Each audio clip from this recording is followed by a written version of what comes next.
हमारे देश में बहुत सारे लोग ऐसा मानते हैं, हो सकता है आप भी मानते हो, कि कांग्रेस पार्टी की स्थापना शायद महात्मा गांधी ने की थी और गांधी परिवार जो आज का है ये महात्मा गांधी का वंशज है। बहुत सारे लोगों को ये गलतफहमी होगी कि शायद राहुल गांधी महात्मा गांधी के वंशज हैं।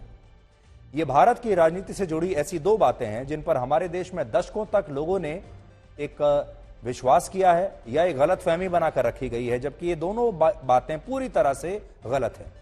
कांग्रेस की स्थापना किसी भारतीय द्वारा नहीं बल्कि एक रिटायर्ड अंग्रेजी अफसर द्वारा की गई थी, पहली बात तो यह है। और इस अंग्रेजी अफसर का नाम था ए.ओ. ह्यूम। ए.ओ. ह्यूम ने आज ही के दिन वर्ष 1885 में बॉम्बे में आयोजित एक सभा में कांग्रेस पार्टी के गठन का ऐलान किया था और तब इस सभा में देश भर से 100 लोग शामिल हुए थे, सिर्फ 100 लोग, जिनमें से 72 लोगों को कांग्रेस की सदस्यता दी गई थी। और ये 72 लोग कोई मामूली लोग नहीं थे, ये सारे वो लोग थे जिनकी पढ़ाई लिखाई या तो ब्रिटेन में हुई थी या ये लोग भारतीय तो थे लेकिन रहते ब्रिटेन में ही थे और बहुत पैसे वाले और बहुत इन्फ्लुएंशियल लोग थे, रसूखदार लोग जो उस समय भारत के थे, ऐसे लोग थे। जैसे व्योमकेश चंद्र बैनर्जी कांग्रेस के पहले अध्यक्ष थे, जो पेशे से एक बहुत बड़े वकील थे और कई वर्षों तक वो इंग्लैंड में रहे थे। भारत की ब्रिटिश हुकूमत और ब्रिटिश न्यायिक व्यवस्था में उनका अटूट विश्वास था, यानी वो ब्रिटेन की सरकार में ही विश्वास रखते थे, उनकी व्यवस्था में विश्वास रखते थे। इसके अलावा उस समय कांग्रेस की सदस्यता लेने वाले 72 लोगों में से 39 लोग पेशे से वकील थे, यानी बैरिस्टर थे, जिसकी वजह से उस समय इसे बहुत ही पढ़े लिखे, अंग्रेजों के प्रति वफादारी रखने वाले वकीलों की पार्टी कहा जाता था। इसमें व्योमकेश चंद्र बनर्जी के अलावा दादा भाई नौरोजी, जस्टिस रानाडे, फिरोज शाह मेहता और बदरुद्दीन तैयब जी जैसे नेताओं का नाम था। ए.ओ. ह्यूम ने कांग्रेस पार्टी सिर्फ पढ़े लिखे और बहुत पैसे वाले भारतीयों के लिए बनाई गई थी, उन्होंने बनाई थी जो बहुत धनी परिवार थे, जैसा मैंने आपको कहा, जिनका प्रभाव समाज पर बहुत ज्यादा था, ऐसे लोगों को रखा गया था कांग्रेस पार्टी में। और इसमें भारत के आम नागरिकों के लिए उस समय कोई जगह नहीं थी, ये बड़ी एक एलीट ऑर्गेनाइजेशन थी। बॉम्बे की जिस सभा में ए.ओ. ह्यूम ने कांग्रेस की स्थापना की, वो सभा पहले पुणे में होनी थी और इस सभा में केवल उस समय के राजाओं, महाराजाओं और अंग्रेजी बोलने वाले जो प्रभावशाली लोग थे उन्हें बुलाया गया। मार्च 1885 में जब ए.ओ. ह्यूम इंग्लैंड से भारत लौटे, तब इसके कुछ समय के बाद उन्होंने भारत के कुछ गिने चुने प्रभावशाली लोगों को एक पत्र भेजा, जिसमें लिखा था कि 25 से 31 दिसंबर के बीच पुणे में इंडियन नेशनल यूनियन की एक सभा होगी, जिसमें बंगाल, बॉम्बे और मद्रास के अंग्रेजी जानने वाले प्रमुख प्रतिनिधि ही शामिल होंगे।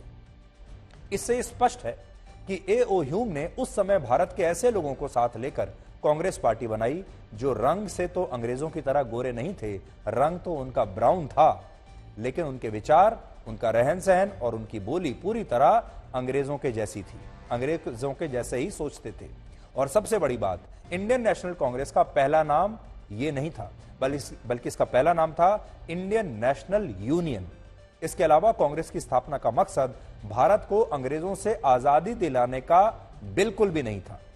भारत में अंग्रेजों का अप्रत्यक्ष शासन वर्ष 1757 से ही शुरू हो गया था, जब प्लासी का युद्ध लड़ा गया, लेकिन यह शासन पूर्ण रूप से तब अस्तित्व में आया जब 100 वर्षों के बाद 1857 की क्रांति के दौरान भारत से मुगलों का शासन हमेशा के लिए समाप्त हो गया। एक बात जो आपको यहां पर नोट करने वाली है वो ये कि जब अंग्रेजों का शासन भारत पर शुरू हुआ, उस समय आप एक तरीके से कह सकते हैं कि भारत एक लगभग मुस्लिम देश बन चुका था।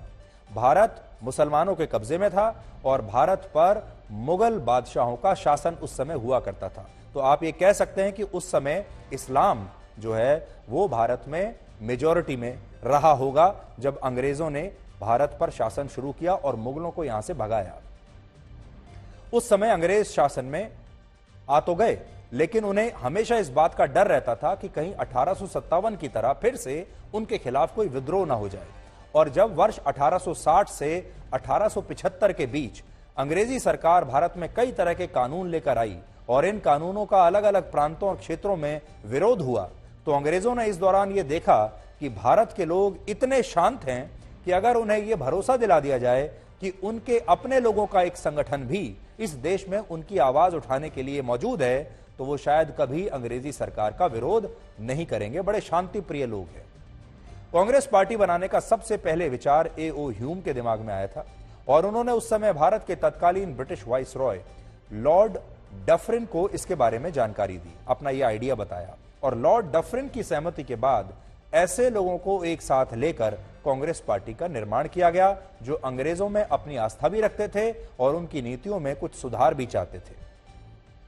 वर्ष 1885 से 1889 तक कांग्रेस के 5 अधिवेशन हुए, लेकिन किसी भी अधिवेशन में आजादी को लेकर कोई प्रस्ताव या कोई मांग नहीं उठी और कांग्रेस पार्टी के गरम दल के नेता और क्रांतिकारी लाला लाजपत राय ने इसे लेकर यंग इंडिया नाम के एक अखबार में वर्ष 1916 में एक लेख लिखा था, जो लेख आज मैं अपने साथ लेकर आया हूं, आपको पढ़कर बताता हूं यंग इंडिया में उन्होंने क्या लिखा था। देखिए, बड़ा इंटरेस्टिंग है। यंग इंडिया, लाला लाजपत राय, और ये मैं नहीं कह रहा हूं, लाला लाजपत राय कह रहे हैं।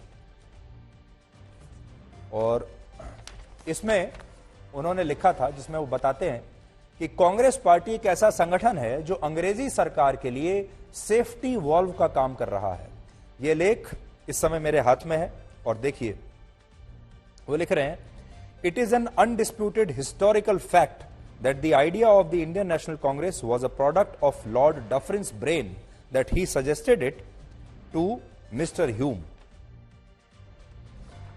One thing is clear, that the Congress was started more with the object of saving the British Empire from danger than with that of winning political liberty for India. The interests of the British Empire were primary and those of India only secondary, and no one can say that the Congress has not been true to that ideal. तो साफ साफ ये कह रहे हैं कि Congress party का जो गठन हुआ था वो ब्रिटिश एम्पायर को बचाने के लिए हुआ था, वो ब्रिटिश एम्पायर को बगावत से सुरक्षित रखने के लिए किया गया था और इस पार्टी का जो मकसद था वो ब्रिटिश एम्पायर के हितों को प्राइमरी उन्होंने बताया है और इंडिया के हितों को उन्होंने सेकेंडरी करके बताया है। उनका कहना था कि पहला मकसद था कि जो ब्रिटिश सरकार थी उसके हितों की रक्षा की जाए।